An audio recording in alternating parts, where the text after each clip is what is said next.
Ryan Lennon grew up in Groton. He's sitting here with his dad, as a matter of fact, this young-looking man next to him. His dad just retired as a Special Forces Colonel in the Reserves, and that's in Ryan's blood, so to speak. Ryan went to Northeastern, ROTC, from there to Iraq, trained as a paratrooper with the 82nd Airborne Division, and 16 months over in Iraq. And what he did mostly is what he'll show you about here today. Without further ado, Ryan.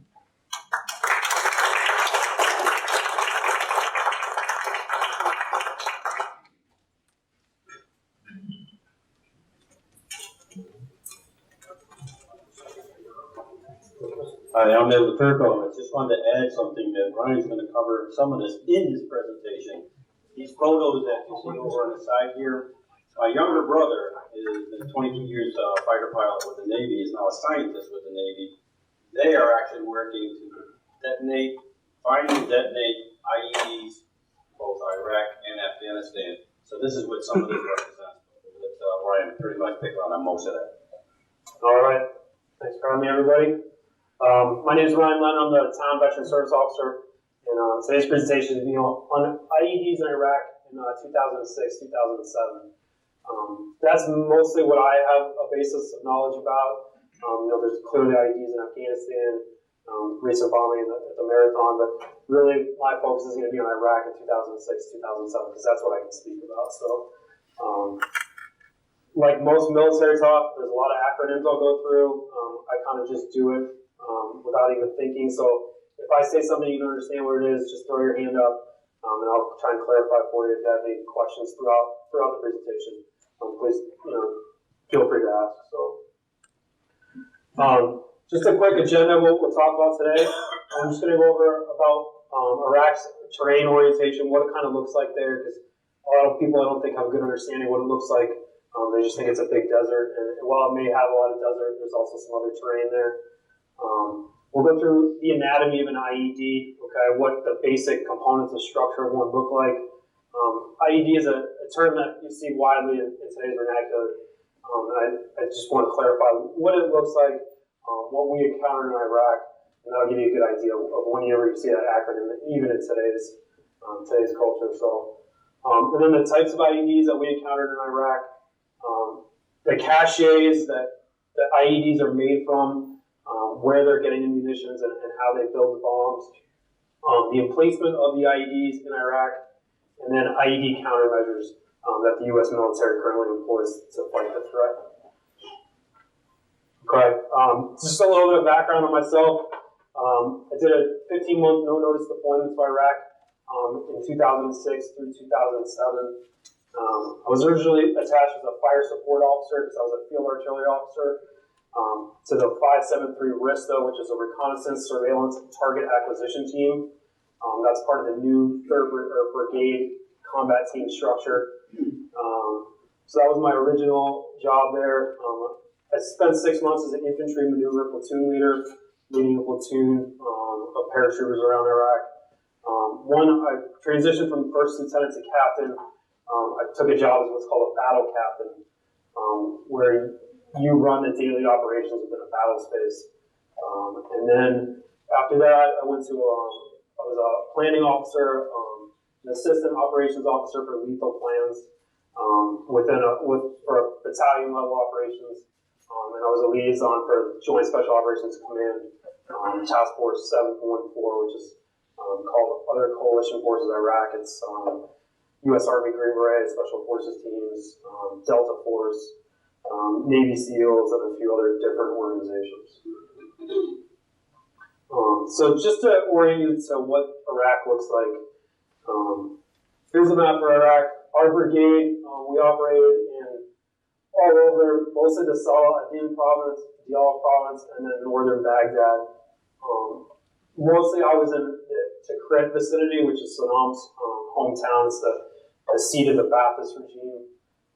And then Baiji to the north, Samara to the south, and then out Bakuba out this way. Ramadi is right there. Fallujah will be down this area just to kind of orient to the country itself. And Iraq's a big country. for the Middle East. It's got a lot of varied terrain, so as a ground fighter, you can be operating from urban terrain to the desert to which almost looks like jungle areas. So this is a picture of Baghdad. That's the Martyrs Monument, just a reference point. Pretty major roadways, pretty established infrastructure. So just an idea of what you can encounter on day-to-day operations. This is Baghdad as well. I mean, it is a thick urban terrain, so it's not just a matter of going on a patrol out in the desert.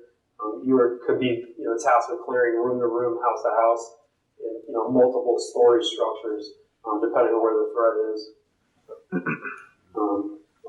Again, Baghdad, the Euphrates and Tigris rivers run through the main part of the country, so you're dealing with also waterways, brown river waterways. And that's the satellite imagery. Look how tightly packed the houses are. I mean, these are tight streets. It's not that much unlike the United States once you get boots on the ground there. So, a lot of people don't really know what Iraq looks like on the ground. So, just another example. This is a complex village called Adwar. This is right where Saddam Hussein was eventually captured. He was captured right outside this village. This is downtown Tikrit. Again, Saddam's hometown. That's the presidential palace there. This was a major compound in the city. He had over 100 different palaces within that compound. One for all his sons, his top generals, his family members. This is one of the few bridges that crosses over the Tigris in Salahuddin province. This is an example of a little village that is typical of Iraq outside the major cities. This is a little village called Oja. This is actually where Saddam grew up. His house was this one, I believe, growing up. Small village, but being in his hometown certainly was not very receptive to our presence in the country. And this is an aerial view of Oja, and that is actually where Saddam Hussein is buried. He was hung when we were in theater there, and were tasked with transporting his body to his final resting place, and drove by almost every day. So an example of some urban to rural terrain. This is Bakuba in Diyala province, a very active insurgent area when I was there. And this is an example of mostly desert terrain. This is MSR Tampa, the main supply route Tampa. This is the major highway through the country, and where a lot of the IED strikes are on the bigger convoys. But it gives you an idea of how flat and how open it can be. Again, some MSR Tampa shots. That's outside of Tikrit, so it is a very big desert up in the northern part. And then you can go all the way to terrain like this, where it's very tightly packed palm groves, rural farming area, very hard to maneuver in, very easy to hide in. So it just gives you an idea of what Iraq looks like on the ground. And then this is again up in Diyala province, outside of Bakuba. And we were up, we did a lot of major operations right on the Iranian border in that province. Question? Just quickly on the previous slide, is that snow in the mountains? No, that's glare from the sun. But in the Hammer Mountains and in Diyala province, just over the border in Iran, there was snow. And it did snow there when I was in country. In the summertime, it can be up to 140 degrees. In the winter, they get down to about 35. So, What are those formations? those are they call them mountains. It could be wadis. They call them. Basically, just runoff. But you see there, that's a road, so it gives you kind of a scale to the terrain. We had a lot of problems with insurgents running what they call rat lines through here, so moving men and munitions undetected by coalition forces. And this was a hot area because Iran thought the border was here, Iraqis thought the border was over here, so it led to a lot of confusion. So basically, we wanted to tread very carefully over in that area. What's the ground cover? It's desert, mostly sand. A little bit rocky. This straw here has a little bit of vegetation in it. That looks like a bush. Can't recall, it could be snow up in the mountains. I believe this is a wintertime shot, so but it is pretty varied terrain. So you had to be ready for all kinds of missions. So now let's talk about the anatomy of an IED. What we saw in Iraq, and basically most IEDs today, follow the same kind of structure. Department of Homeland Security, this is their definition of an IED, pretty basic. Homemade bomb used to destroy, incapacitate, harass, or distract. And they can be delivered, vehicle, carried, placed, thrown, really, improvised in whatever regard. So, and the main components they consist of an initiator, switch, a main charge, a power source, a container, and then the explosive itself. And then the initiation or trigger methods vary greatly, as we saw just a few weeks ago. Are these ever booby trapped, like during World War II, that if you try to dismantle something else? Yes, sir. Yeah, we'll go through some of those examples. In recent history of IEDs, I was trying to do a little bit of background research, and some of the early stuff I found of a contemporary, what we consider an IED, was with the 2nd Ranger Battalion when they were climbing the cliffs at Point de Hoc. The Nazis had strung up existing artillery rounds and had booby-trapped that whole cliffside. So that's kind of the first example I found of modern day. And then throughout the urban European theater, the Nazis had rigged quite a few things and what we would consider today improvised explosive devices. And then in Vietnam, Viet Cong booby traps, we'd be trapping ammo cans, trapdoors, things like that. And then we started seeing them in more contemporary times in Northern Ireland. Their campaign against the British, they got pretty adept at doing large-scale, really effective urban bombings. And what was unique about them was their trigger devices and the sophistication of their switches, and mostly victim operated. That was a big tactic that they used, was victim operated, like you said, when you move something or the victim itself setting them off. And then in Afghanistan, the Mujahideen start taking existing UXO, unexploded ordnance that the Russians had left behind, and using that to their advantage against the enemy. And then in Lebanon, you start seeing more developed, sophisticated IEDs. Excuse me. There was a lot of cross-training with the Provisional Irish Republican Army, the PIRA, and types of those trigger and initiation devices. They had a bit of a cross-training for several years. And then Chechnya, again, using existing unexploded ordnance, military-grade munitions. And then Iraq and Afghanistan, and now globally. We continue to see these devices advance in sophistication, lethality, and we're certainly going to see more of them in the future, unfortunately. So this is the basic structure. These two, I believe, were created by the Weapons Intelligence Team to train troops on.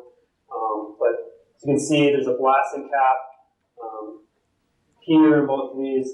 Detonation cord, which can be military-grade detonation cord. Can be cord, any type of electronic cordage. The power source. This one has what looks like a remote control. This one's some type of phone. A trigger or initiator. Again, they can vary. And then the main charge. In this example, these are both military-grade artillery rounds. So, very effective weapon. Okay. This is an example of what, this is taken from an IED robot in Iraq. Most of them are manufactured here in Massachusetts by coincidence. This is a robot that they'll send out to investigate an IED. But this one, the main charge is a military-grade anti-tank mine. Detonation cord you see here, a power source, and then an arming switch. So it's pretty typical of what a lot of them will look like, just a little bit of variation. Again, this is another example. 18 mine here, command wire going out to whoever's triggering the device, detonation cord. This is the arm of the robot that you see here. And this is, they're putting a C4 charge on it to reduce the explosive. Yep. Are the newer ones plastic so that they're not as easily discernible? Yeah, just in my time in Iraq, the enemy watches us just like we watch them, and they develop different tactics, techniques, and procedures to counter us while we're countering them. In 2006, 2007, we saw mostly military-grade munitions with a variety of different triggers and initiators, but they're always adapting. The thing about a country like Iraq and Afghanistan is, these people don't have much and they use everything, so it's absolutely can't be used again. That's everything from farming equipment to household items to include, bomb materials. So they can use almost anything, and they can build anything out of nothing, basically. So, but yeah, certainly they develop, any type of countermeasure we have, they try and counter it. So they're using plastics would be an example of that. You talking about the explosive or the types of components? No, you go over a beach with a swim, you can find something that's metal, and this plastic, you don't pick it up. Right. Well, for an IED to be effective, they're looking for, the explosive to actually have shrapnel as well. So you see a lot of homemade explosive IEDs, and we'll talk about those a little bit. Now we'll go to the ordnance and explosives that are used, or were used in Iraq 2006, 2007. So this is an example of a cache that we found. This is a big one. These are all anti-tank mines. Rockets that you see here, artillery rounds, again, military-grade munitions that they are using, in an improvised explosive device capacity. But this is a big cache. Yep. What's the country's wording on these mines? Right, that's a good question. Typically, these are Russian or Eastern Bloc made. These rockets appear to be 2.75-inch U.S. made rockets. So they came from a variety of sources. It wasn't uncommon for us to discover military-grade munitions that had been manufactured in the United States by lot number, which is a code that the manufacturers put on them. So. This is another example. These are Russian-made 155 millimeter artillery rounds, very big artillery round, made to take out structures, anti-tanks, things like that. Just to follow up, Yep. Is this stuff available on the black market, or Russia is not supplying these guys? We'll go into that, yeah. So, these are just examples of the munitions that they make. These are Stagger missiles. Anti-tank missile, again, it's like a briefcase backpack-fired missile that the Russians manufactured. And these are a different type of older anti-tank mine. And these are another example. These are mortars that you sometimes find. This is a newer made Russian mortar. It's 120 millimeter, so that's a very big mortar. Pack a few of these together in IED, it's going to be a very effective weapon. Okay. This gets back to your question a little bit. These are plastic cased Russian hand grenades. These you would typically find packed around artillery rounds to give the explosive device a little bit more oomph. So these could be something that they could develop to be undetectable by metal detectors. And this is an example of some HME, we call it homemade explosive. So they can develop, there's a variety of different homemade explosives. Ammonium sulfate, ammonium nitrate. Again, these will be packed around mostly military-grade munitions to increase the blast and lethality of the weapon. And then, you have your explosive device, but then you need your detonation core. This is military-grade detonation core. This isn't the same cache that we've discovered with all those AT mines. So that's a lot. That's about a coffee can size. So this is a very large amount of detonation core. They only need a little bit of this per device, so you can see how this could create quite a few IEDs. This is detonation blasting caps. These are Soviet-made. And again, each one of these can create an IED, so you can get an idea of how many were in this cache. Those are small arms ammo cans. Again, they could pack those around an IED, military-grade munition, to get a much more lethality.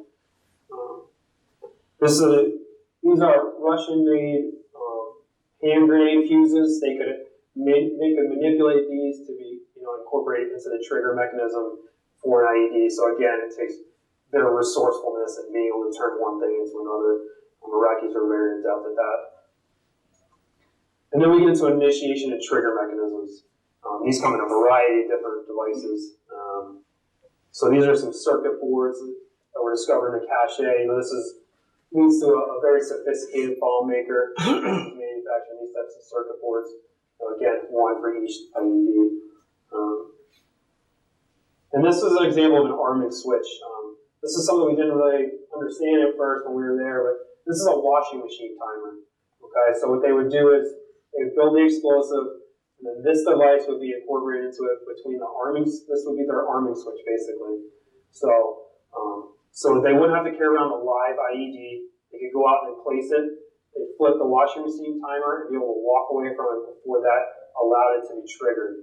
And this gave them some standoff distance, allowed them to get away from where they had placed the IED without accidentally setting them off themselves. And this is just a simple washing machine timer.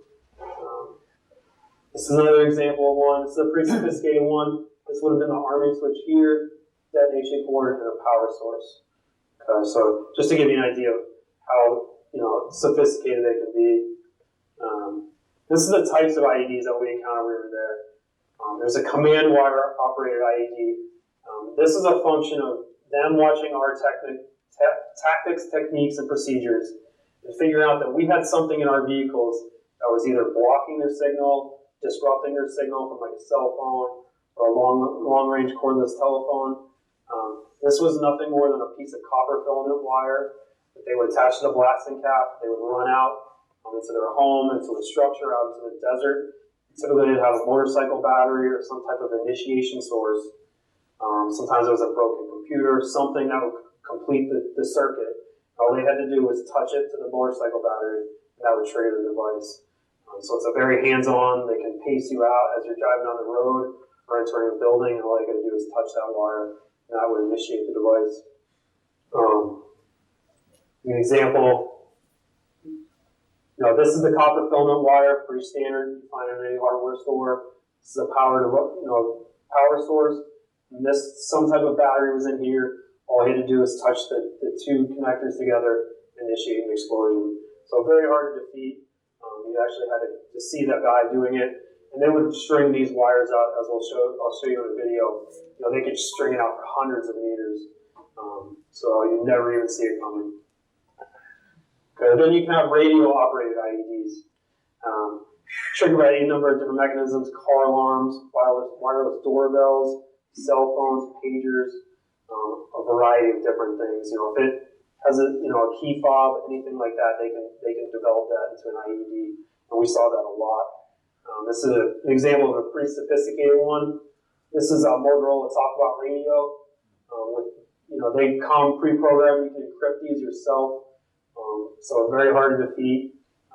Pretty sophisticated circuitry, arming switch here, and this would have been connected to the detonating cord and a blasting cap. And they would disguise these in the ground. They'd have one themselves. They'd wait for your convoy to drive by. They'd page this one with their device, explode, and walk away. That's all they have to do. So pretty sophisticated, this one. Again, this is another example. Whoever made this device created a little box with circuitry to protect it from, all weatherized, and they would typically bury these next to the device. So very hard to discover, very hard to counter. Don't really know it's there until you walk up on it or drive over it. This is some less sophisticated ones with the same concept. Again, a talk about radio type. This is probably a European-made one, attached to some type of power source, and this would have been some detonating cord. So just give you an idea of how they're taking these devices, from normal everyday objects and turning them into very sophisticated improvised explosive devices. This is what we saw a lot in our area of operations. What we call an LRCT, a long-range cordless telephone base station. Okay, the old, we call them old now, but if you have a wireless phone in your house, you have the pager button. When you lose your phone in your house, you can't find your phone. You hit the button, your phone beeps, it's stuck in the couch. This is an example of what they would do. They could reverse engineer that process. So they would have the phone in hand, the base station would be connected to the explosive device. And when your convoy or you're walking by, they hit the page button, and initiates the explosion. So this is very cheap, widely produced, and hard to counter.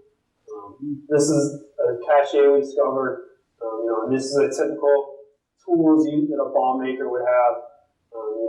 Lots of circuitry, soldering equipment, some small arm weapons for protection. This was very typical that we would discover.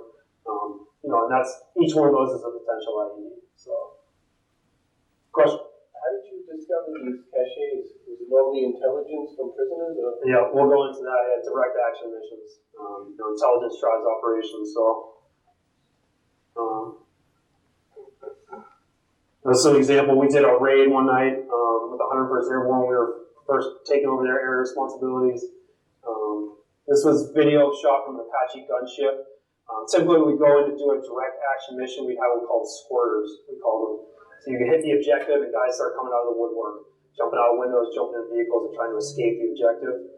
So typically, we would employ air weapons teams, which are Apache Longbow helicopters, and scout weapons teams in support, because they would be able to identify and track these types of individuals fleeing the objective.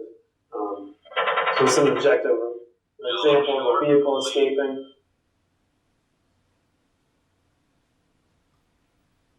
It's a pickup truck, typical of what you'd see in Iraq driving around.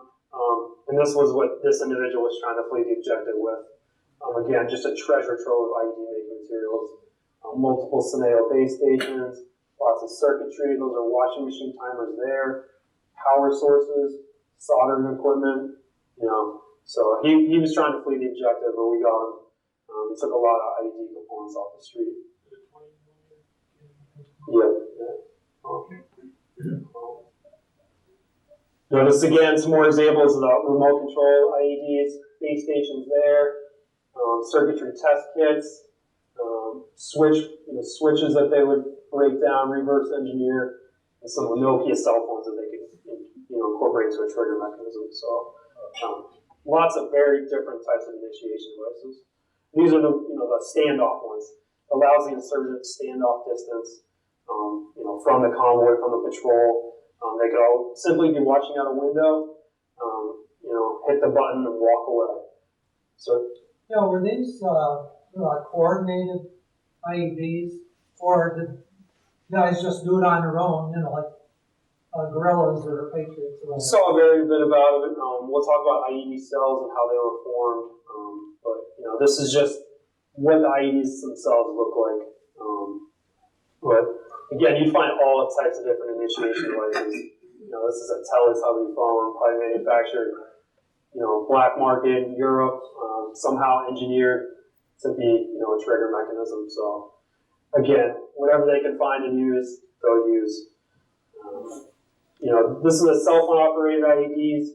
Again, it gives them standoff distance. This is a little more sophisticated for us to counter because it's difficult to trace a cell phone as it's being, utilized at that particular time. But this is an example of what they used in the marathon bombing. Okay, the cell phone triggered IED. Not that hard to manufacture these days. So this is an example of one would look like. These are burner cell phones too. In the Middle East and in Europe, you don't have to have a plan with Verizon and do all the paperwork and get a bill. These are called burners.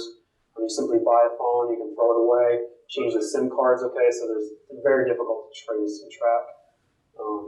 But this would have been, the trigger initiator, washing machine timer again is the arming switch, the detonation cord, and the power source. And they could just bury all this in a plastic bag next to the munition, and they could wait until patrol goes by. So, example of how sophisticated, again, they can be. This is an interesting picture. See how it says one missed call on it? So this is a device that some insurgent was trying to trigger off on a patrol.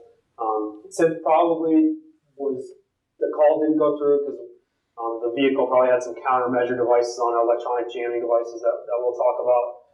But not a good day when you're an EOD tech and you pull that out of the ground, because this means a guy was calling that phone and trying to set it off when you were investigating it. So. Funny picture. So lucky day for those guys. And then there's victim-operated IEDs. To get back to your question, so this is one where tripwire, pressure mat, spring loader release. There were a lot of different devices that we could find. This is an example of a pressure switch.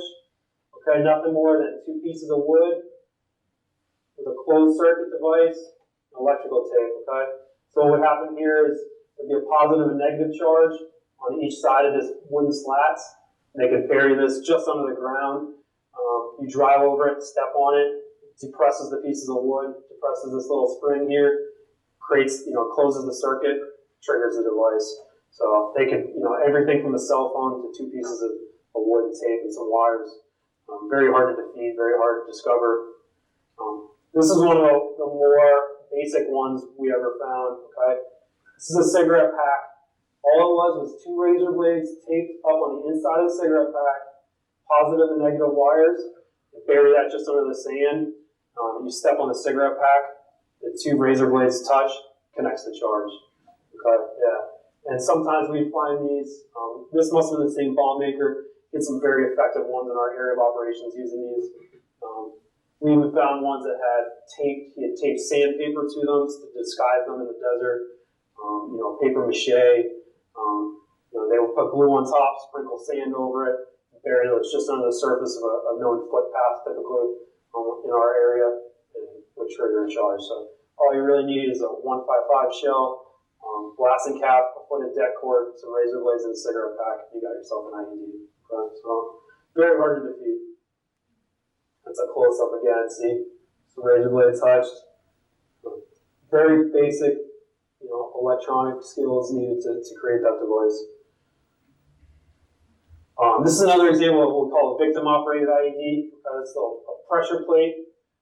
See here, they took an existing piece of diamond plating, typically an industrial, any type of industrial diamond plate.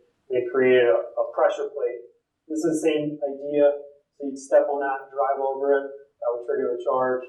The power source, deck cord, and there's their washing machine timer for standoff. So, and then this was another technique they could use. This is a disguised manhole. Okay, they took, made it into look like a manhole. And it's really just a giant platter charge.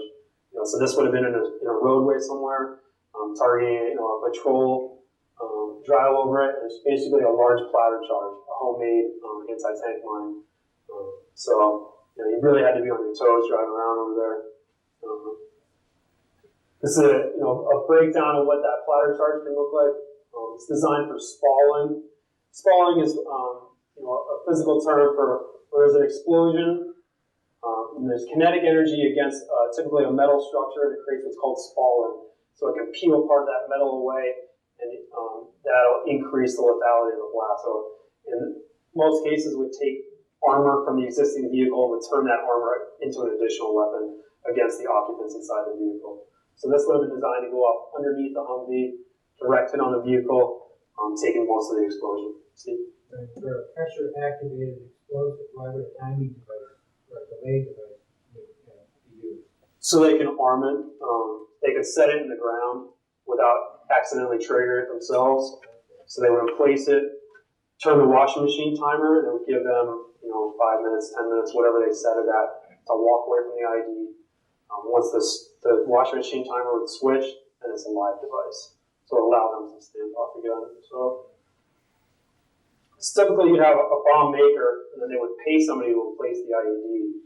So the guys that are replacing it at low level don't understand the sophistication of the device. So it's probably an attempt to improve the emplacement of the IED. You're saying washing machine timer, you mean the spring activated mechanism? Yep. Not electronic. Right. Yeah. Typically.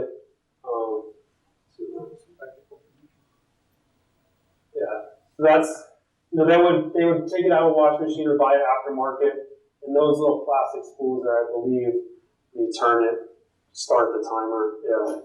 So.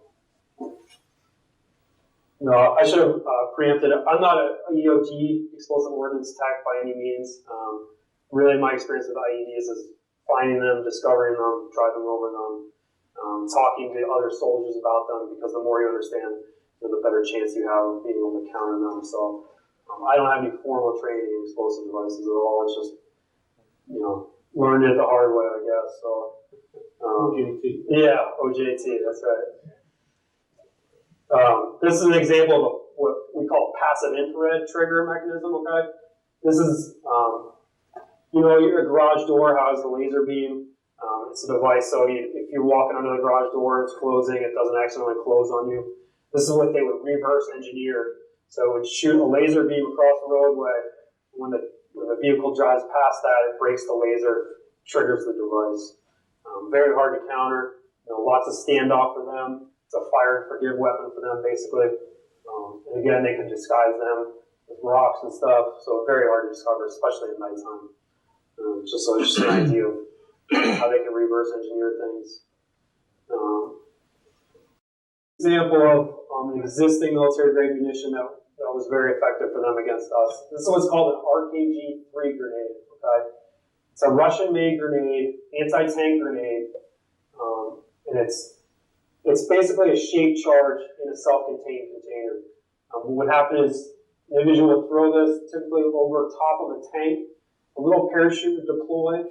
This would float down in theory. And once the top of it made contact with the tank or the armor, it would trigger the explosive. It's basically a shaped charge, much like an RPG. And this is a little bit of standoff for the cone to invert. So it's a copper or steel disc that would fold in on itself and then punch through armor. A pretty large weapon, as you can see here, but they were very effective against us. Very hard, to deter against. This is different examples of different ones the Russians manufactured. Same principle behind it, though. Self-contained shape charge.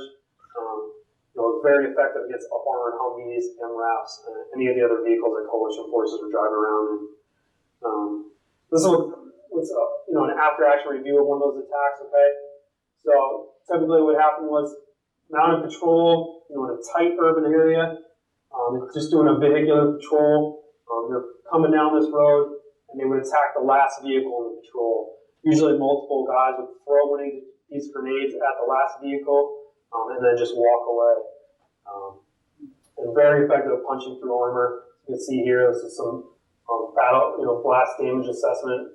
Can really punch through very thick armor. Very effective, very deadly weapon. My second day in Iraq, we had 2 guys killed on patrol. We hadn't even been there 48 hours, and they got killed by one of these devices. So, but that's an example. Most times they would punch right through the armor, create spalling within the vehicle, and turn whatever's in the vehicle into a weapon itself. Very dangerous device. Let's see here. The scene in this Al-Qaeda propaganda video is a brazen attack of U.S. soldiers with a hand grenade that's more deadly than any other. The explosion is huge as 3 of these armor-piercing bombs find their target. It's not a new weapon on the Iraqi battlefield, but CBS News has learned it's being used more now than ever. And for the first time, the Army has admitted this weapon is killing its soldiers. So you see that video. The Army and coalition forces in Iraq have what's called rules of engagement. They vary over time. They're very strict now.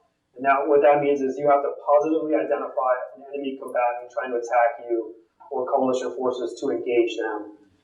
The enemy knows this. They're very savvy. They understand that. So in that case, saw that the last vehicle drove down the road. A few individuals step off the curb, throw these grenades at the vehicles, and they just turn around and walk away. Okay, they can blend into the crowd. They're not wearing uniforms and just disappear. Unless a gunner or somebody on patrol had positively identified those guys as throwing their grenades, they would have never been able to engage them with any weapon systems. So, very effective tool for the enemy. This is some examples of direct hits on vehicles. These are up-armored Humvees, probably 3rd generation, so probably 6 to 8 inches of armor on them. Can easily punch through some of that if they hit it at the right spot. You put Kevlar blankets. The up-armored Humvees come with, a lot of armament on the floor. We'll talk about the different vehicles and how they've developed over time, but the existing Humvees, when Iraq first happened, the guys were rolling around in Humvees with no armor, in the back cattle car style.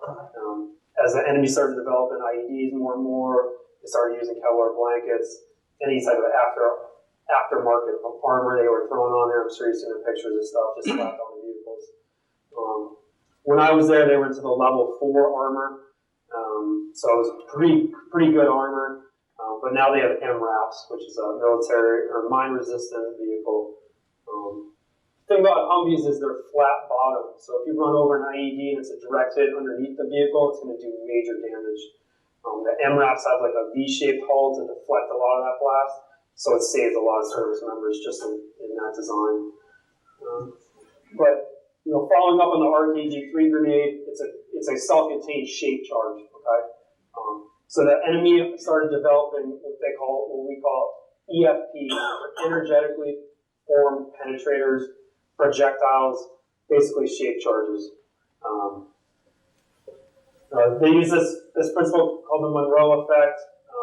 We find it in a lot of current day, artillery rounds, stuff like that, AT-4s, RPGs, and heat rounds. And what that is some type of container, okay, and a concave disc with a charge behind it. When the charge explodes, this copper disc folds in on itself, or steel, and forms a super fast projectile. Can punch through armor like nothing. The enemy was very effective with these. These were very dangerous, very, very catastrophic IEDs. This is an example. They can use a copper disc that would form to lots of small projectiles, typically with one main one, that punch through armor and then create spalling. They also use steel discs, which are a little bit less effective than the copper, but still effective nonetheless. And then a shape charge with a copper disc, copper cone. Very effective device, can punch through 13 inches of armor like nothing. We'll see that. Yep. Are they generating enough heat so that the projectile becomes molten? Yes, it is a molten projectile. So that's what is able to punch through the armor. Much like an RPG round, it's what an RPG round is. It creates a molten cone of copper to punch through. Same thing with an EFP. And these became so effective, especially in the Baghdad area. They started disguising them very effectively. You can see this as a paper mache or some type of composite. So you'd never be able to see this even in the daytime. And they build what's called an array. They have several of these devices oriented in different angles, targeting specific areas of the vehicle. In most Humvees over there, you have five individuals in the vehicle. You have your driver. Typically, the person that rides shotgun is what's called the vehicle commander, the TC, the tactical commander. So that would be a lieutenant, a captain, an officer, or a senior enlisted officer. And then in the back, you have two soldiers and then a gunner in the turret. So they can array these devices to target the TC seat. They can array them to target the gunner who's exposed in the Humvee and the turret. So they were able to aim these devices instead of just a 155 round buried in the shoulder of a road. These were very effective devices, very scary device. This is an example taken out of a paper mache or composite device. That's a copper disc there. So an explosive charge would be behind the disc. The disc would fold in on itself and form a penetrator. Yep. Back in the 70s, I worked on a device which basically was a two-stage shape charge device. And this thing can punch through X number of feet of granite to try to get something in a cave. Yep. So they can go through almost anything with Yeah. a shape charge. Bradley tank has, I think, 13 inches of armor with reflexive armor on the outside, and these things will punch right through it. So, think you're an armor guy, think you're saving your tank, not with these things around. Sir? While you were there in Iraq, the enemy was doing this. Was this army or terrorists or what? This was an insurgency, so anybody. Yep. Again, these are some steel line ones, same concept, okay? Sir? Terrorist weapons or these sorts of things have a psychological effect. Now the troops are going out there and they know how bad this is. Absolutely. Was there some way to counter the psychological effects on the troops? No, we'll talk about that. Examples of what the disc looks like from a cross section, okay? So that would have been, the charge behind this, explosion, this folds in on itself, forms a penetrator. So in a lot of caches, EFPs, you find these discs milled. These take some skill to make, and that's one of the things we were trying to do is find out who was making these There's a lot of speculation that there was a lot of Iranian influence because this takes a pretty skilled metallurgist, a pretty skilled bomb maker to make these. So we had everything. We had a weapons intelligence team in Iraq, and they had brought in special ATF guys, FBI members, trying to discover who was making these discs, especially around the Baghdad area. They were very effective. This is an example of the shape charged copper cone. Okay? This is the ones that can punch through a lot of armor. You can see the difference between this and the cone. Okay? This is an example of how it can punch right through armor, okay, right through a door, like nothing. And these are some recovered slugs from those devices. So this is after it was molten. Copper slug was molten, punched through the armor. This was lodged somewhere in the vehicle. This gets inside a vehicle, starts breaking apart, bouncing around, catastrophic effects. For example, what is the weight of the I couldn't say. It's a fairly good size, so however much copper weighs, a good amount. So, inside a vehicle too in Iraq, you're buttoned up, you're armored up, you got weapons, personnel, radios, all kinds of stuff in the vehicle. So once one of those things gets around, it can set off secondary explosions. A lot of guys are walking around, grenades on them. It can be deadly if one gets inside the vehicle. When this vehicle was blown apart by an improvised explosive device, an IED, debris flew in every direction. IEDs remain the #1 killer of U.S. troops in Iraq. But look at this picture provided to CNN by the Army. It's one of the first images shown publicly of the damage caused by a new type of IED, a so-called explosively formed projectile that can penetrate U.S. armored vehicles. The energy of the blast is focused in one direction, right at the vehicle, leaving the armor full of blast holes. In this case, 4 soldiers were badly wounded. So this is probably a first or second generation armament. Humvee, probably made in country. As the enemy's tactics developed, we had to counter with increased armor capability. Example of the EFP array on a vehicle. Okay, this was a solid piece of 3-inch armor. So that's just shape charge holes, spalling. So you can see how effective they were. One array could take out an entire striker. Multiple entry holes from the device itself. Again, more spalling there. So very effective weapon. That's a catastrophic attack on a vehicle. That's a door. So that's the window to the door right there. And again, same shot. That's a good 6-inch hole straight through. Very up-armored Humvee. So then also we encountered suicide vests. Improvised explosive devices come in all capacities. So this is an example of one that was discovered, built into a bulletproof vest or ballistic armor for an Iraqi police officer. Okay, he was an officer probably, or was disguised as an Iraqi police, could gain entry to a probably closed venue and trigger a device.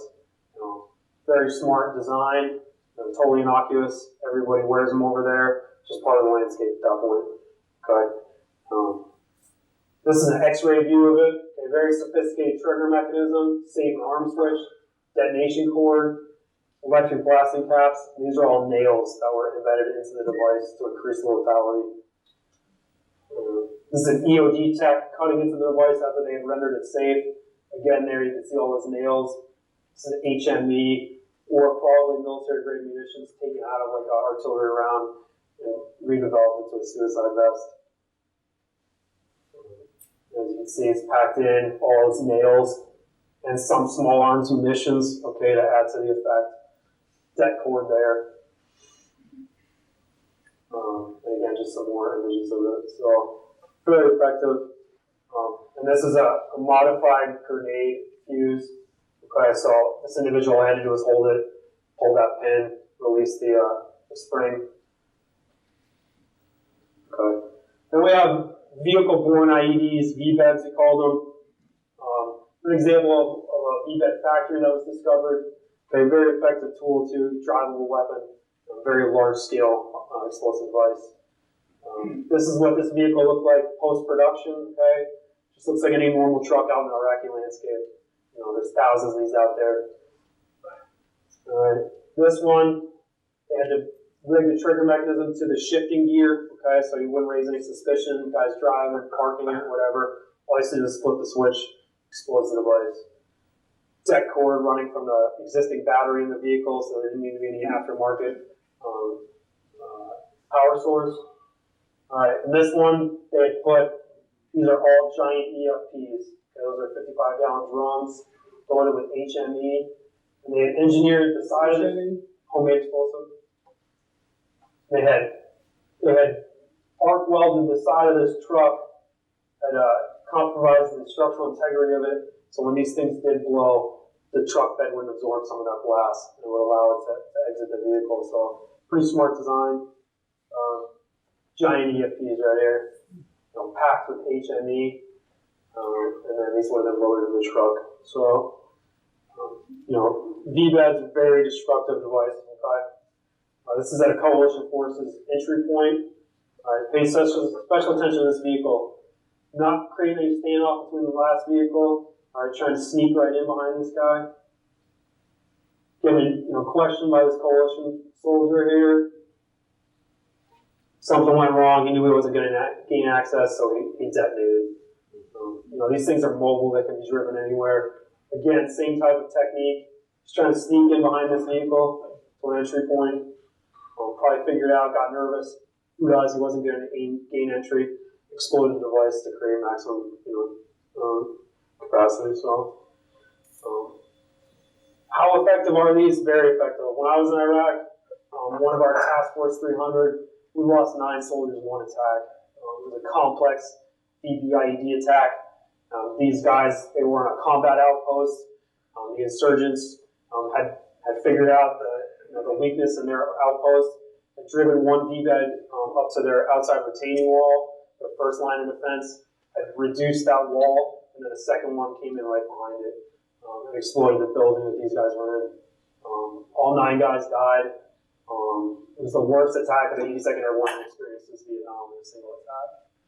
Very effective, and that was in Diyala province, out by the Iranian border. Horrible attack on one of our teams. So then you have, those are mostly military grade munitions, reduced into improvised explosive devices. But then you have your unconventional IEDs, okay? This is a piece of masonry, hollowed out, each homemade explosive packed in it, some type of trigger mechanism. Again, different types. This is an oil can that they had used, coffee can. Very resourceful people. So this is a pressure cooker. Okay, this was discovered pretty timely. I was working on this briefing the morning of the Marathon bombing. I'm sure you've all seen American pressure cooker, been out in the media a lot. Okay? Nothing more than self-contained device, okay, packed with explosives, some type of additional, in this case it looks like some type of metal ignits, some scrap metal laying around to increase the effectiveness of the blast, ball bearings, nails, very basic design, very effective. Okay, so where do all those munitions come from, right? Caches. That's what we target a lot in Iraq. They can't build the bombs if they don't have the munitions. Okay. What did we fail to do in the initial invasion in Iraq? We failed to identify where Saddam had put all of his munitions. We overlooked that. He had tons and tons of what we called ASPs, ammo supply points, ammunition manufacturing factories. After post-Gulf War, pre-OIF, Saddam was building up his army, building up his munitions, building up his defenses. So all over the country, there were huge stockpiles of munitions. In case anybody invaded, he was so paranoid that he put them everywhere. We didn't know that, or we didn't do a good job of identifying them, securing them, and disposing of them. So there are just munitions everywhere in Iraq. I heard somebody say, with the amount of unexploded ordnance in Iraq, The insurgency could fight the IED war for 300 years. There's that much stuff around. So what do? We target those things, okay? How do they get around in Iraq? So you have an ASP or an ammo supply point. People dig them up, and then they stash them into long-term caches. Then they have transit caches where the bomb makers make them, and they get put out on the road for the short-term caches and in place, okay? It's a pretty sophisticated system, not much unlike a cartel, a drug cartel, if you think about it that way, okay? These guys are digging them up. The middlemen are motivated by money, or, somebody at the top is motivated probably by money, probably by ideology. They get them out here, then they're paying these low-level, low-tier guys to be in place in the IEDs. Throw them $20, guys don't have any jobs. Throw them $20 to go in place in IED, and those are the ones that mostly would catch doing it. So, the goal is attack it at the source or attack it in the middle, the guys that are funding it, okay? But these were everywhere, these ASPs. The coalition forces started getting a good sense of where they were, but at that point, a lot of the munitions had been taken out and be hidden in new cache sites, okay? So that's a long-term cache. All right, usually way out, away from known population center. This is a shipping container buried in the desert, okay? And see how much munitions they can pack in here. That's a lot of IEDs. All right, these are all RPG rounds, artillery rounds. Those are artillery fuses, deck cord, big cache. All right, transit cache, usually sited 2 to 3 kilometers from the attack site. And this is where they're going to bring the munitions, marry up with the bomb maker, the trigger mechanisms, all that stuff, build the IED, and then it would go to the short-term cache. This is where they're giving it to the guy that they're paying a few bucks to place it, okay, and then put it out there for coalition forces. Cache characteristics, they have them out, hidden away, easy to get to, hard to find, only a few people know about them, again, like a drug cartel. All right. Locations we find them in, out in the hinterlands, find them in the farms, hidden in, old houses, wherever. Urban areas, they'd hide them in the sewers. Places they didn't want us or didn't think we'd be willing to go into, they would hide this stuff. Okay, so we target caches a lot with direct action missions. This is an example of a burn. They've just buried some 5-gallon buckets to protect the munitions, hide them in there. Very simple, very effective. Okay, who's putting in the IEDs? There's different cells, the enemy tactics, techniques, and procedures. All right, this is like a basic link chart. You got your upper echelon IED cell members, again, money, ideology, whatever. Pass the munitions, stuff down to these low tier guys, the ones that are placing the IEDs. And again, this low tier. All right. So that's an example of a guy, typical IED emplacer. All right, he's the ones actually doing the work. He's got a shovel, AK-47 for security, fake license plates to get away from his objective, some basic bomb making stuff, and a spool of command wire. That's all you need. It's pretty basic, Disenfranchised youth, guys that don't have jobs, these IED cells, they target them, they give them into ideology, thinking they're doing a good thing, and that's who's putting out the IEDs, physically and policing them. And these are enemy tactics, techniques, and procedures, okay? Boosting, coupling, and daisy chaining. So they take multiple mines, put them together in the same IED, multiple artillery devices, or multiple devices in the same area. Shape charges and EFPs we talked about, and then complex attacks, okay? This is an example of a complex attack, right? So you got typical 4-vehicle patrol going out, IED in the front vehicle hits with a pressure ID, some type of initiation device, all right? Then these 2 vehicles are what is in what's called a kill zone. All right, then they could have a sniper already laying on that area that's targeting the gunners in the Humvee because they're exposed. Could have a mortar team, and then a video guy. All right, they already know this area. They've already paced it out for mortars or indirect fire. So all they can do is start hanging rounds because they know that we're going to stop, probably investigate the IED. If there's anybody injured, we'll stop to rescue them. They're going to target those first responders. And then they'll video it. You make videos and they put them on the internet because it bolsters support. It gives them propaganda tools. So a lot of times if you see a trigger guy, the video guy is not far behind them, okay? So, but they would have this already pre-planned. A lot of times they'd have a device or something here on the roadway to know when they could key that device off, some type of marker. So just one of their techniques, procedures that they would implement. They could daisy chain IEDs. Again, they could put a fake IED out because they know we're going to stop and interrogate it because we're not going to drive over an IED and let the next guy behind us hit it. So you get to stop and pursue it depending on what your mission is. But they know that. They can know that we do 300-meter standoff, 100-meter standoff. And then they already have hidden IEDs waiting for somebody to dismount the vehicle or target first responders. These are multiple IEDs, all the same initiator, initiate them all at the same time.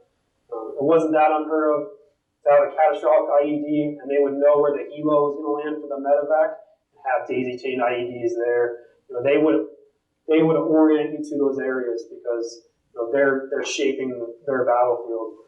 So you have to be very careful, especially calling in medevacs and stuff, because you could wipe out a lot of personnel. Sir? Did you vary the distance between vehicles on patrol? Yeah, you'll always got to adapt. So some days it could be 100 meters, some days it could be 300 meters. But they would watch, they would know. New unit comes in, they would know that. It takes over a new part of battle space.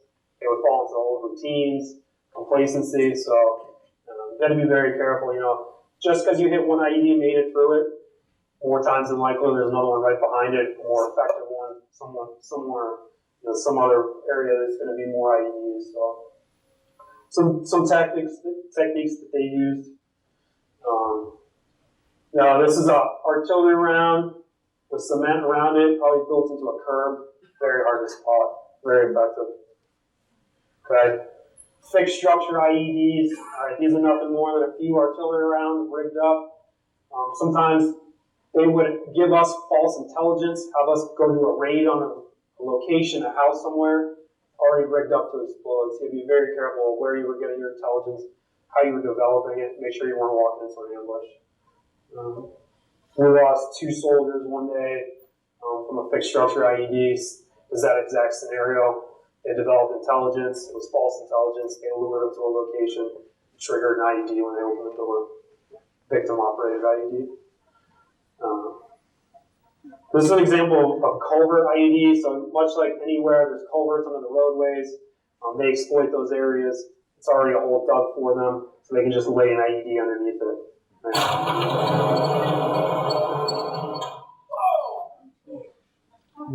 Fortunately for these guys, they put it too deep. Okay, that would have been a devastating blast had it been just a little bit higher than the surface. All right. Where do they place them? All right. There's holes all over Iraq from existing IEDs, and they simply just put them in top, put them around it. We have engineering assets that literally go out on missions and pour new concrete and watch it dry. So nobody comes in behind them and slips an IED into that new concrete. Can you imagine being on a roadway in Iraq and watching concrete dry? But, example, how deep they can be. And then these are everywhere, so all they got to do is just put a new one in. Very simple, very effective. There's blast seats all over the roadways.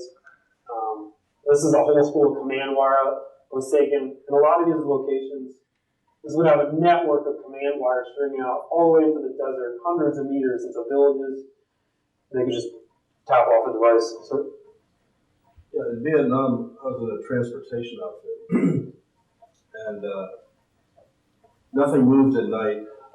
None of the Americans moved at night, and so that gave the enemy, both the Viet Cong and the NVA, opportunities galore to set their landmines at night. So the first convoy out in the morning was very dangerous, and the Army engineers came up with a big roller, like off an old steamroller, and they rigged up a frame and a bracket for it, and it would precede the tank, the first tank. It was very effective, but it's not practical over there. Still used to that, actually. Oh, yeah. Yeah, they came up with all kinds of things. Whatever triggers the device first.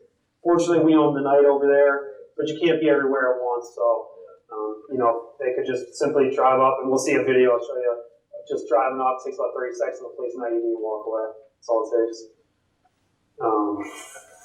Typical IED and placement care, we talked a little bit about it. Those are the kind of stuff you find in a house or on a guy out there replacing an IED. And then we talked about the video. They would video the IEDs. This is an example of their propaganda, okay? This is them rigging up artillery around, okay, with some type of probably Semtex. Probably didn't have an existing artillery fuse. Packet full of Semtex. There'd be a blasting cap inside that wire right there. You got yourself an IED. All you do is run that out to some copper filament wire, motorcycle battery. That's all it takes. See the size of that artillery round? I mean, that's a large round right there. That's a guy's leg, so that gives you an idea. Probably weighs in excess of 105 pounds. US 155 rounds weigh about 103, 105 pounds.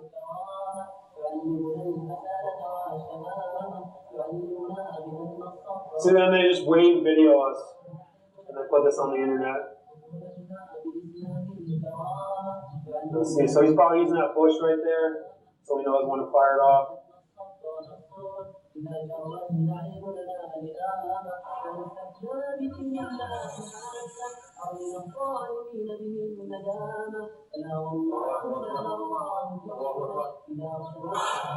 Yeah, that's probably second generation of armored Humvee.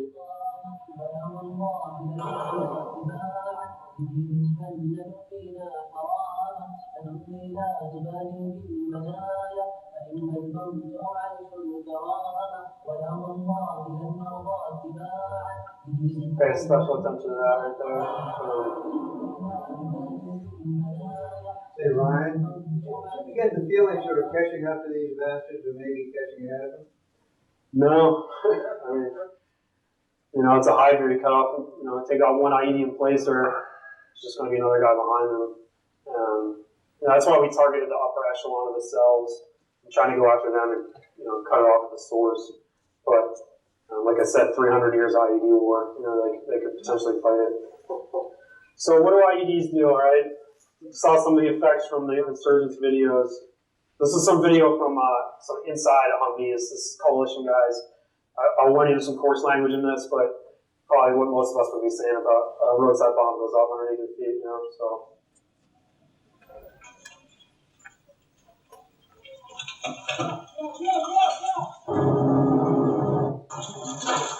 Very typical driving around Iraq.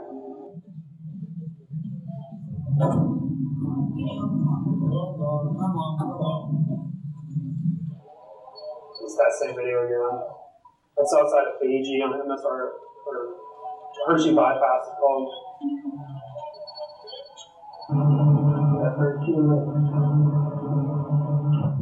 That's a daisy chain IED right there, so they were probably interrogating one device. They already have one pre-programmed. Oh, shit, I fuck you up, son! Pay attention to this guy and that right there.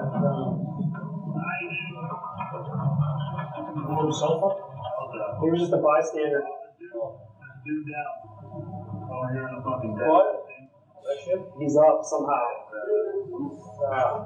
See, the blast right there was built to the previous IED's, you know, hole built to a curve.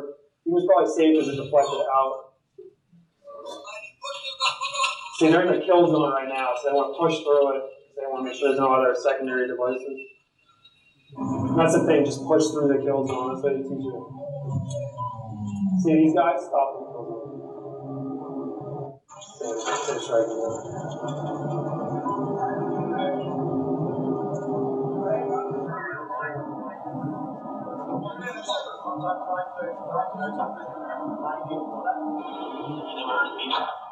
Damn, 4 minutes.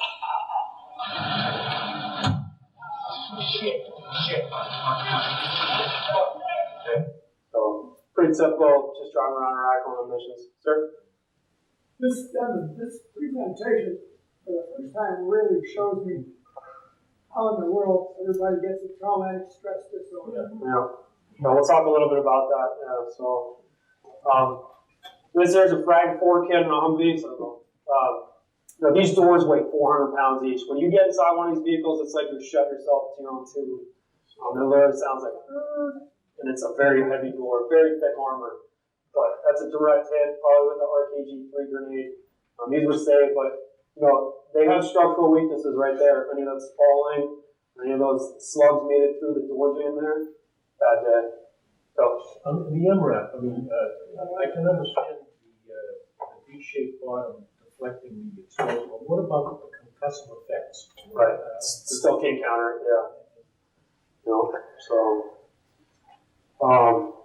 Just going to show some precursor pictures, some Humvees. You can interpret what happens to individuals inside. Catastrophic hit in an IED. See back here, it's a turtleback Humvee, so there's a storage area back here. Most of the time has extra ammo cans, grenades, smoke grenades, whatever troops need out on the ground. Get a catastrophic IED strike for that, secondary explosions. Okay. Again, that's 5 inches of thick bulletproof glass. Very effective against them. Sure. Did they ever use helicopters with sensors on them to try to stop these IEDs? We'll show you some video of that, yeah. Sure. When we went in there, did we have any idea of what the extent of this threat was? I hope not. No, I don't think we did. So we had to build it up all from scratch. Correct. Yeah. IEDs started really coming into effect 04, late 04, 05.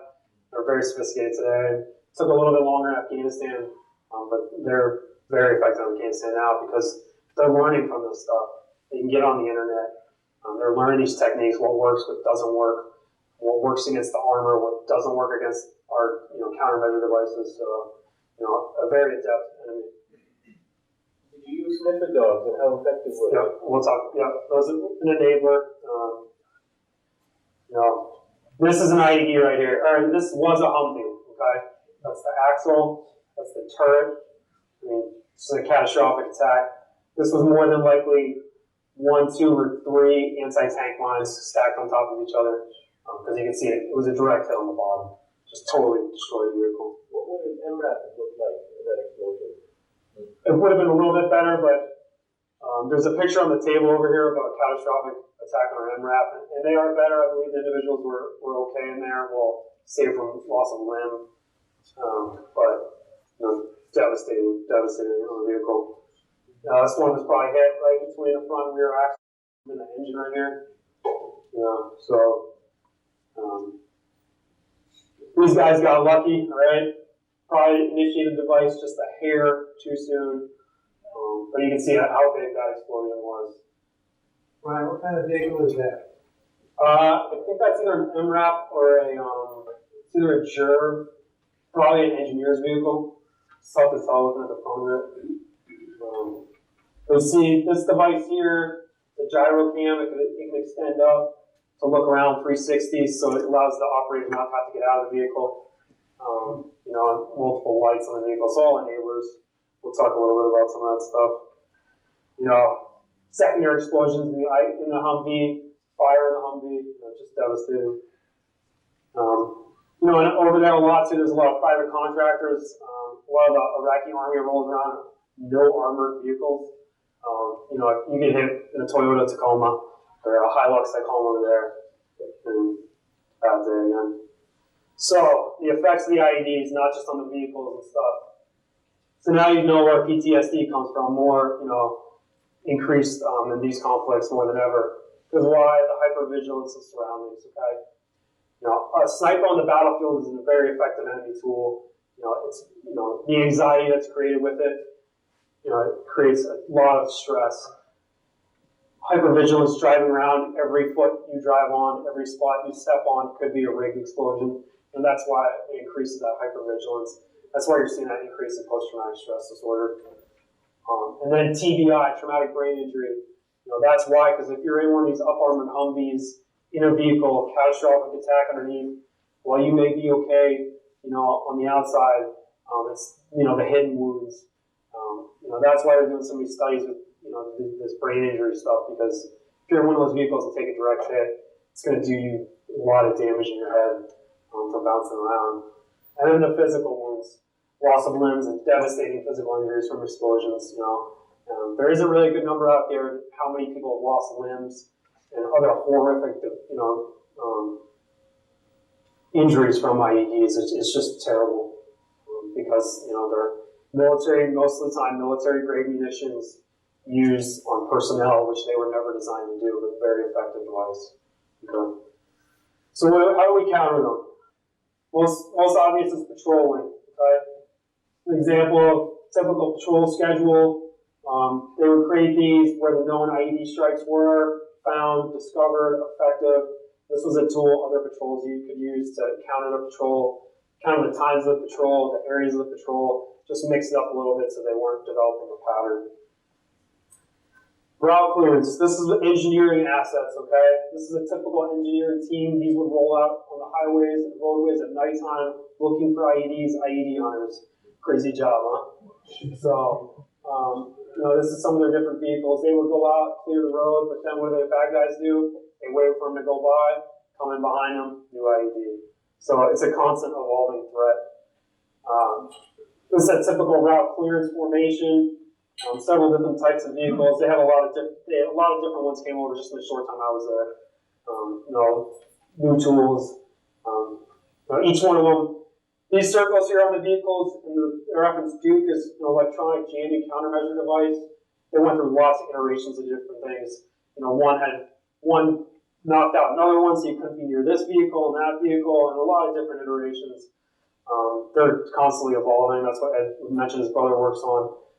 But these are devices that jam electronic signals. So from those RC IEDs, cell phone IEDs, a lot of those devices.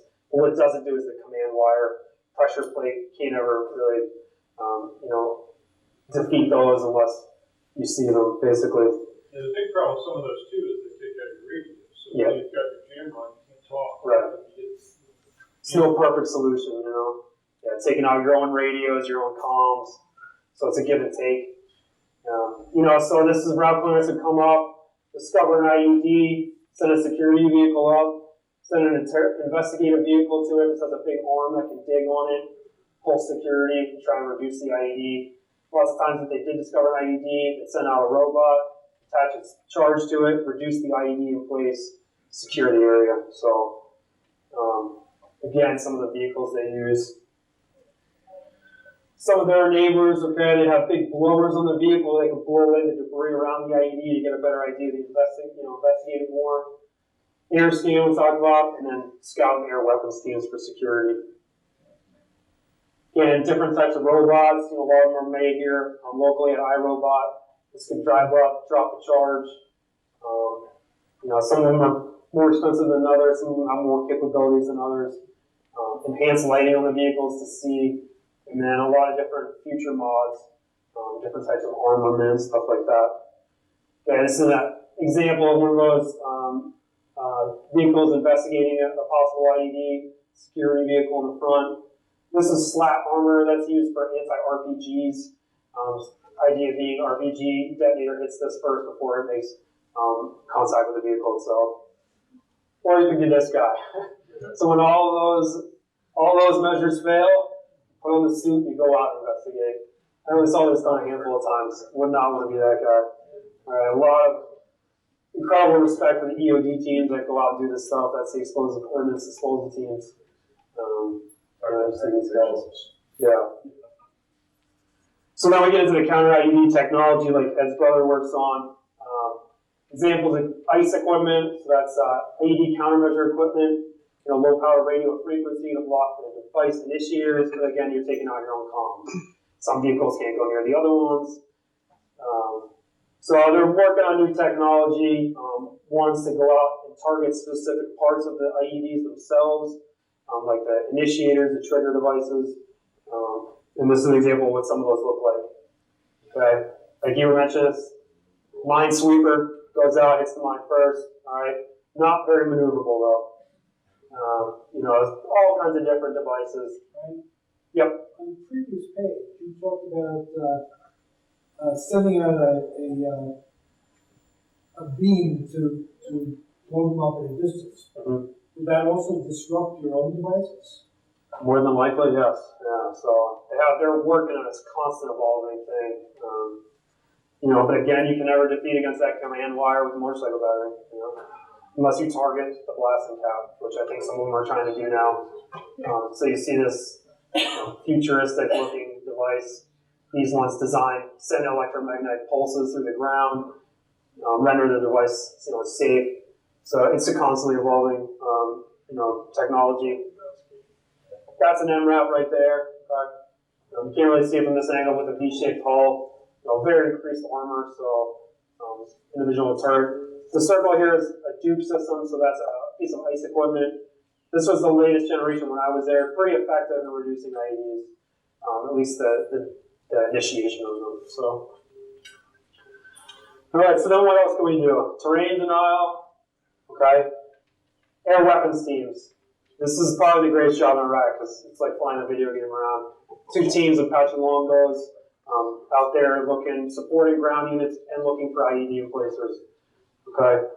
This is a little video of some of what they do. They work in teams, a variety of different weapon systems. One guy can laser target while the other guy fires. Just an amazing weapons platform. It's a little hard to see in this video. It's a little grainy, but these are IED emplacers or cells that they've followed back to some type of safe location. Guys think they're safe. We own the knife, so they're not safe. Right?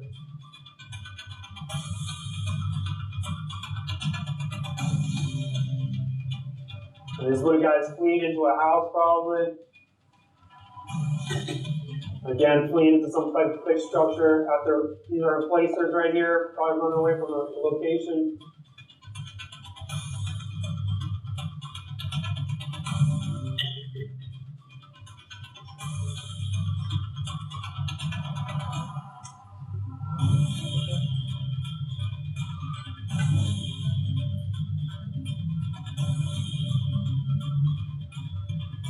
Put these on the internet? These are all on the internet now. Yeah, so countermeasures. Yeah. So those are air weapons teams. They're a great platform. We'll also they have scout weapons teams, which are Kiowa scout helicopters. They still have 2.75-inch rockets, and you can put different. They have 50 caliber. You can put Hellfire missiles on them, but they don't have auto-articulated weapon systems, so they're point and fire. Unlike an air weapons team where these guns slave, so wherever the pilot's head turns, the weapon system slave.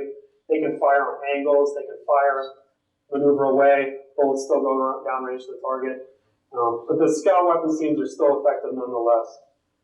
Okay, good platform, always good to have them over your head during missions.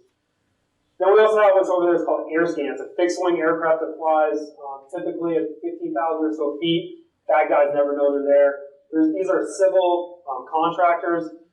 They were a great resource because they have very sophisticated devices on the aircraft, both day and night viewing. Okay, so a lot of times we would have a live feed from these guys directly into our operations center, and they would let us know when our IED emplacers out in the battle space. This is a little video from shot from one of them. Looking for his altitude. He's pretty high up right now. This is a guy right here. You can see him. He's stringing out command wire on the desert. Okay, so he's got a copper spool in his hand. He's just running that wire out.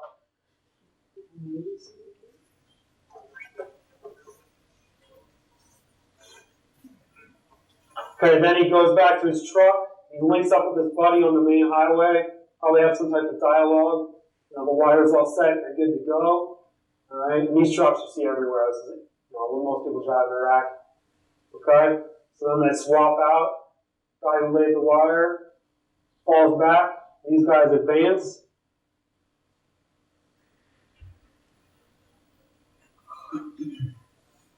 Okay, and they pull up. All right, pull up to an existing IED crater. All right. Wire's already been laid to the spot, so all they needed to do is rig up the device. Second truck pulls up. It's got his artillery rounds in the back.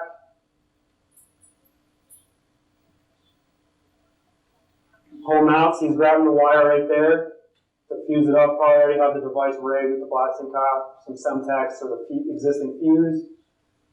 Put it into a little disguise, and they're on their way. Okay? Very simple, very fast, very effective, unless you have air scan above you and a scout weapons team on station, which happens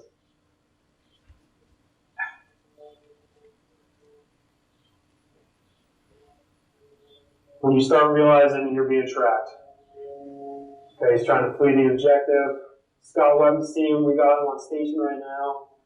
So right now in a tactical operations center, somebody's asking for clearance of fires. All right, to make sure no coalition forces in the battle space that are going to, be a friendly fire incident, a blue on blue, green on blue incident. Okay, then they're getting authorization to fire on this guy. Remember I talked about rules of engagement and PID. All right, so he's positively been identified as an enemy combatant laying an IED. He meets the rules of engagement. It's clear to fire. See that right there? It's a 2.75-inch rocket. Scout weapons teams come on station. There's one, the shadow one right there. Okay, we didn't have any longbows on station, but you can see we had a direct hit in the front there. There's the tire from the vehicle following behind it. And these are just some normal civilians out doing whatever they're doing in the desert. Two insurgents pop out of the vehicle. He's wounded. And then they try and blend in with whoever's there, try and get away.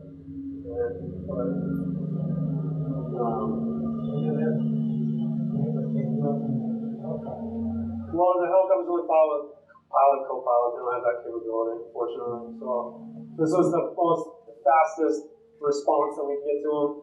We're going to continue to play the video. A quick reaction force, a QRF team comes in after this. But why are those assets deployed only in the north? What? You have 2 times aircraft, nozzle per coast. It's only in the that's just where they flew out of. Oh, okay. Yeah, they covered the whole country. They could land remotely, but those were larger air bases that could accommodate that type of aircraft. So I rode on a few of those missions.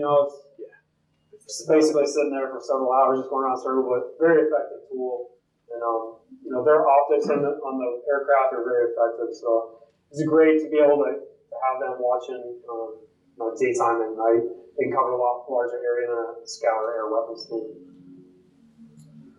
So then we also have, the drone program we all hear about in the media, Predators, the smaller unit-sized drones, for reconnaissance and stuff.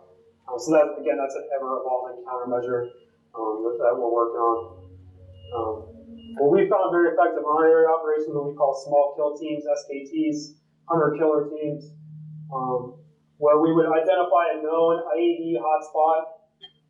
We would send in two-man teams of dismounted personnel, typically do false insertions or do a long-range infill from the desert or from where we were at nighttime.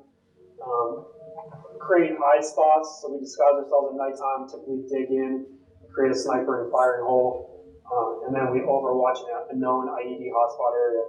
Very effective in our area of operations.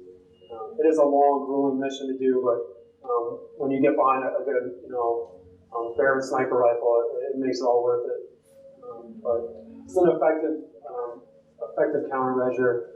You take out a few IED places, it's going to let the rest of them know, hey, don't be out there because you might get sniped. And then there's the big operations, counterinsurgency operations. Okay, this is the big coin diagram.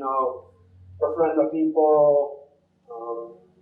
Use all this stuff to gain control of the country. I didn't do a lot of this stuff. We were mostly direct action missions. But that's the bigger picture. That's how you fight an insurgency. Other countermeasures: signal intelligence, human intelligence, gathering of those things, conducting joint patrols. Target the hawalas. A hawala is a money transfer network. It's an Arabic term. It's kind of like a loan sharking business in the Arab cultures. So if you target the networks, you could take down the money. Again, take down the cells that way. We had a bunch of, we did joint operations all over Iraq-wide at the same time, same minute. We hit a lot of different hawalas. We had ATF, U.S. Marshals come in, stuff like that. To help us through those missions, and IRS field agents. So pretty effective targeting the money. When I was there, they had another program called Reconciliation, big fancy term. Basically, it was like the butcher and bull tactics of the British on the northwest frontier. We pay you not to attack us. Effective for a short time. They did this right before the election, but pretty effective. Basic, principle is they're paying a low-level IED in place for $20 to put an IED in, we'll pay them $30 not to do it. So a lot of money changing hands over in Iraq. I made the mistake of telling my officer I had an economics degree, so I was made the food officer, the financial operations officer. Basically, they give you a few ammo cans with clean, crisp $100 bills and tell you to develop intelligence.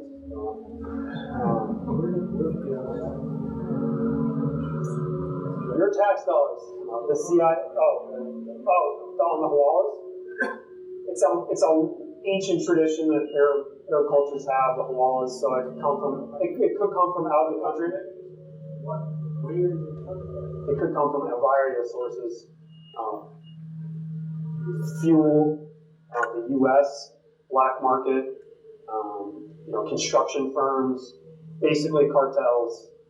Whoever wants to sway a little bit of political power, harass the enemy, they're putting the money out there, paying the low-level guys to do it. So, prostitution, just because they're Arabs doesn't mean they're honorable Muslims.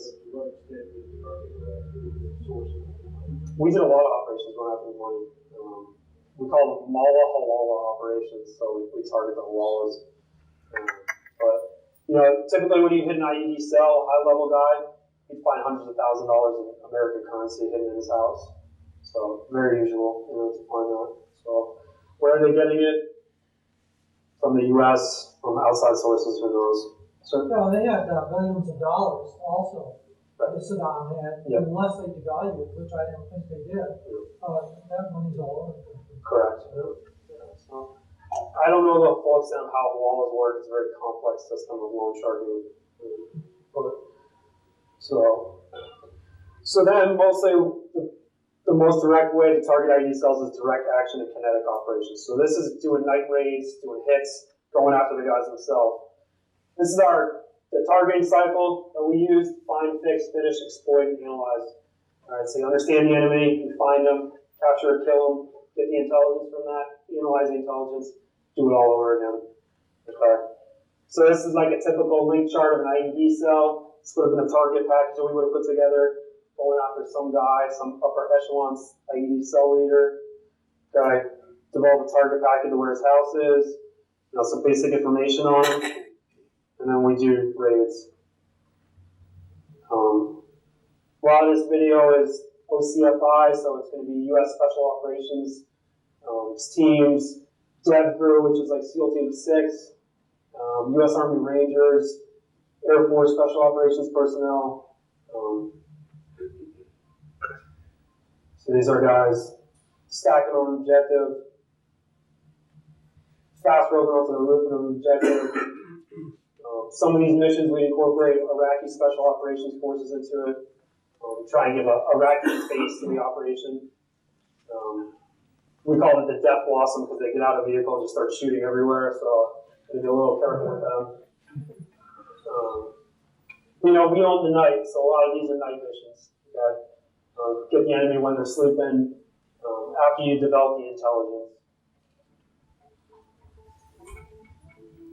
There's just a lot of breaching, a lot of going in at nighttime. See a lot of these. Got some Iraqi guys as part of the special operations teams going in.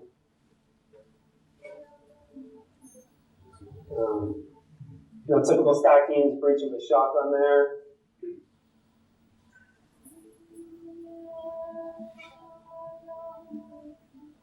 And this is going after them where they get hurt the most. So if you take the money away, you take the munitions away, you can reduce the IED threat on the ground level. That's a scout weapons team.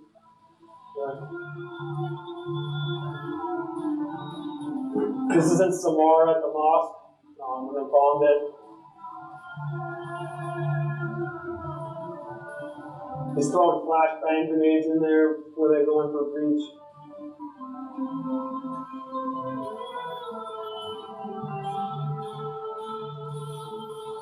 Yeah, it's a whole bunch of flashbangs. A little few too many there.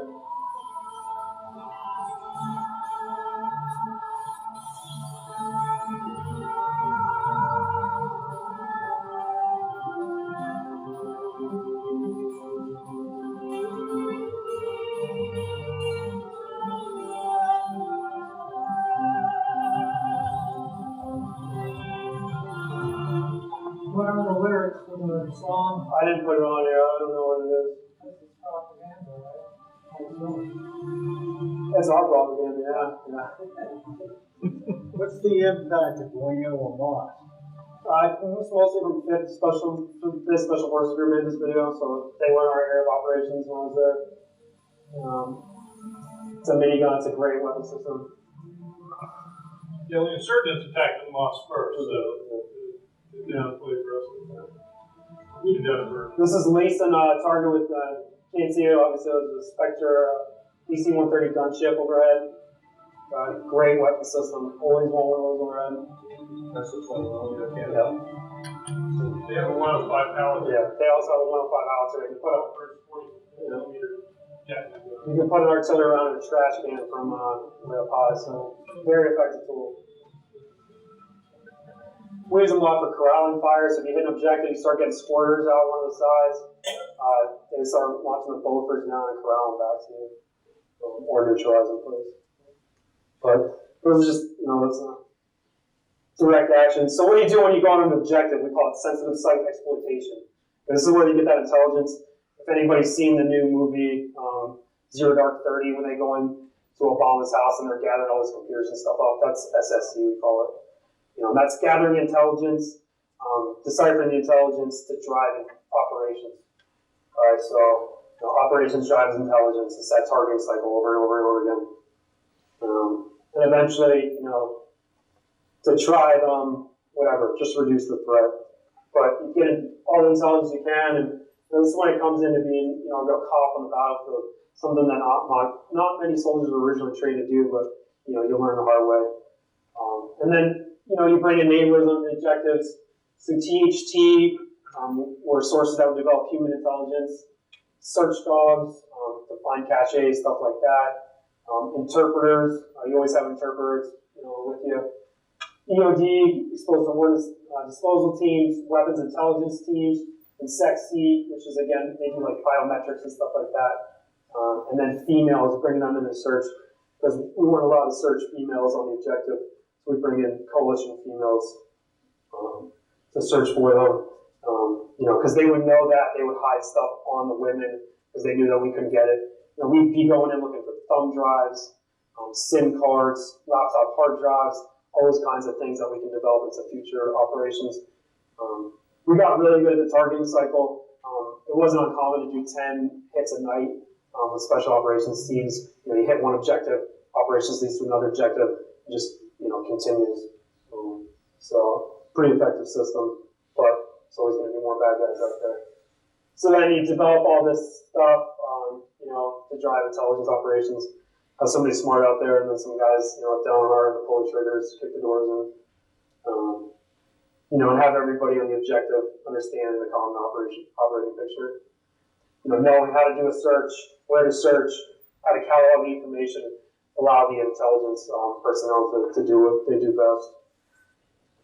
Look for this kind of stuff, money, writings, electronic media, stuff to make explosive, bomb-making materials, all that kind of stuff is what we were looking for to drive operations.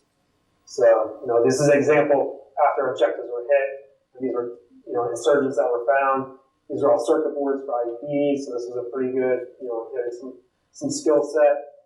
This is IED in place again with the shovel, low-level guys, low-level guys again with caches.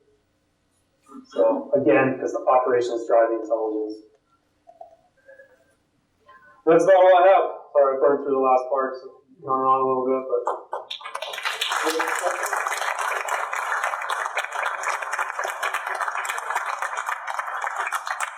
No questions? All right.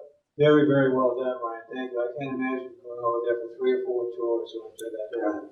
So we sort of have PTSD and all that stuff. That's why it's really important. So. Very well done. Thank you. Thank you. Hope to drive your dad here somewhere. And a little plug for the Lexington Veteran Service Office. If you need any assistance, I'm here for you. So, and then some guys from the VFW. So if anybody wants to sign up for the VFW, they'll be happy to answer your questions. Support the local veterans associations here in town. This one especially, doing these talks, and it's an honor to be here. Thank you. And if anybody needs me, I'll be in the senior center Monday through Friday. So. Are you Lexington 100% or shared towns? We just want a district of Bedford, but I am a Lexington Veteran Service Officer. We just hired a new person over there, so we just need to train them up and get them operating autonomously. So. It's our honor to have you here today, Ryan. This is from the Lexington Friends of the Council of Aging. This is a gift, a dinner gift certificate for you and your bride. Probably long suffered bride, or travel around. Thank you very much. And next week is, next month that is, Irvin Macy, who's I think sitting back there, is speaking to us on his experiences in Korea. Any questions or comments? Thank you all for coming, and especially those who have come here with a friend. I'm sorry, questions? VFW in Lexington, we want to know that I'm a veteran service officer for VFW. Brian and I work together on cases, so we're also here to support you. And between the two of us, we're good people. Thank you again.